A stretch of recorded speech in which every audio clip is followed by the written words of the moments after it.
Évidemment, on pourrait profiter des petits chemins de cette magnifique forêt noire pour aller se balader avec ce tout nouveau X6M. Après tout, c'est un SUV comme son demi-frère, le X5. Mais franchement, avec un 4,4 litres V8 de 575 chevaux, on ne va pas faire autre chose que d'aller sur la route. C'est là son terrain de jeu. Alors c'est parti.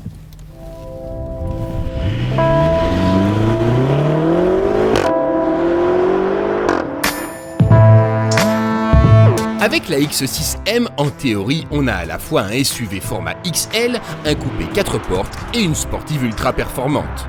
Un drôle de concept tout en un résumé par un look franchement provoquant, surtout dans notre version d'essai dans un bleu électrique spécifique et avec des roues de 21 pouces. Voie élargie, abaissement de 10 mm, bouclier retravaillé avec d'immenses prises terre, rétroviseur au carénage exclusif, le Sport Activity coupé comme l'appelle BMW assume son style exubérant.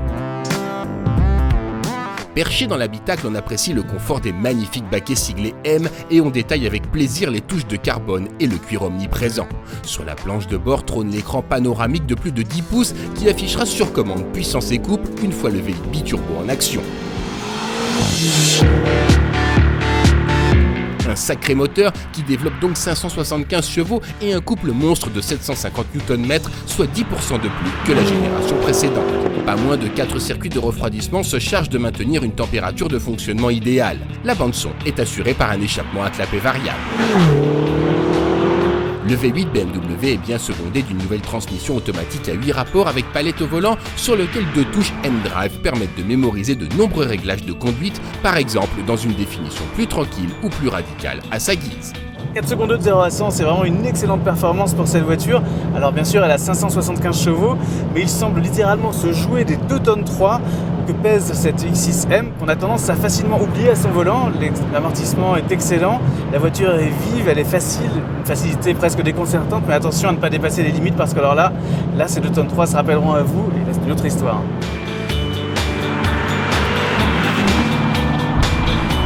C'est une suspension pneumatique avec amortissement variable piloté et anti-roulis actif qui se charge de contenir les mouvements de caisse avec maestria. On regrette juste un manque de feeling des commandes, tant à la pédale de frein, un peu spongieuse, qu'au niveau de la direction, peu informative. Évidemment, un des avantages de faire un test comme celui-là en Allemagne, c'est de pouvoir profiter des portions de Autobahn, de l'autoroute allemande, sans limite de vitesse. Et ça tombe bien, il y en a ici dans cette région et notre modèle d'essai n'est pas limité à 250 mais à 280 km/h.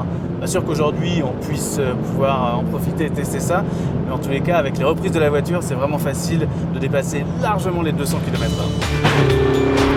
Des performances de tout premier ordre, avec une telle auto, il fallait le faire. De quoi donner des arguments rationnels à un véhicule qui ne l'est pas vraiment. Car à 133 800 €, il faut un coup de cœur au moins aussi gros que son portefeuille pour craquer sur cette voiture originale et les sensations de puissance qui vont avec.